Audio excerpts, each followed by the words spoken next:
It's an old boat. It's a boat that my father built like 30 years ago. And then Richard found it basically in a field in America. And we re-rigged it with a set of modern-day engines, 1350 Mer Cruisers, set it all up and brought it here. And its first race for 30 years was basically last year at Cowes. Well, he's been World Powerboat Champion 7 times. Yet until 2016, Steve Curtis had yet to win the Cowes Torquay Cowes Classic race. Yeah, it was a great event for us last year. We were hoping that it does bump up a little bit because our boat's especially good in the rough, but we still stand a pretty good chance. It's a good boat. Steve will be in the same Cougar with Richard Carr once again this year, along with Mark Pascoe and James Sinclair. Just a specialness of this event and being part of it. You know, I got the phone call from these guys to come and do it, and it's not one you say no to. Obviously, my dad made it his life ambition to win it, and he did so last year. So, for me, I just feel privileged to be here and get the phone call. Really, it's obviously one of the biggest events in our boating world. You know, it's a race that draws crews from all over the world. Marcus Hendricks from Germany, Ole Finholt from Norway. Marcus, we've seen you here many times. What is it that keeps bringing you back? Well, it's a challenge that nobody else in Europe can deliver, and not even in America nowadays. It's the only long-distance marathon offshore race. In terms of offshore, for me, it means half an hour, no coastline to see, and not sitting in the harbour and going some circle. Ole, just tell me a little bit about the boat. It's a project from a blank canvas, you know, and all hail to the guys who started that thing. What sort of speeds do you expect to get? We still don't know.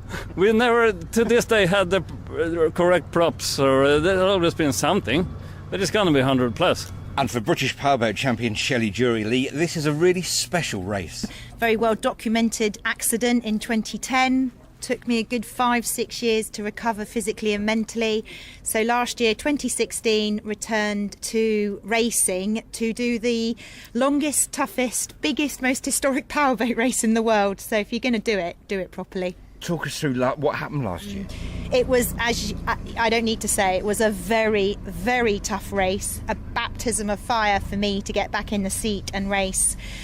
But I had the biggest grin on my face, and it was the first race I'd done and actually finished, not in tears and not wishing, why am I here, sort of thing.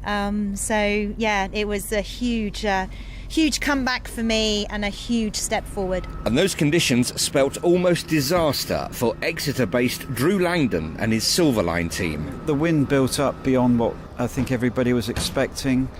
We had an issue with it going over the tide, so we had some very steep seas. And we had an issue with one of the drives.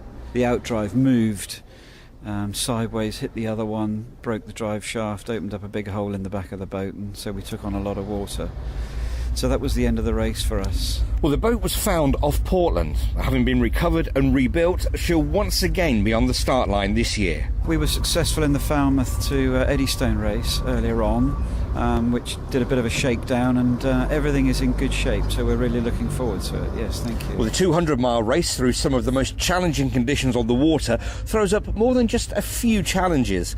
Final word to defending champion Steve Curtis. I think, you know, when it's these sort of conditions, you know, the navigation is super important because they can save you an awful lot of time.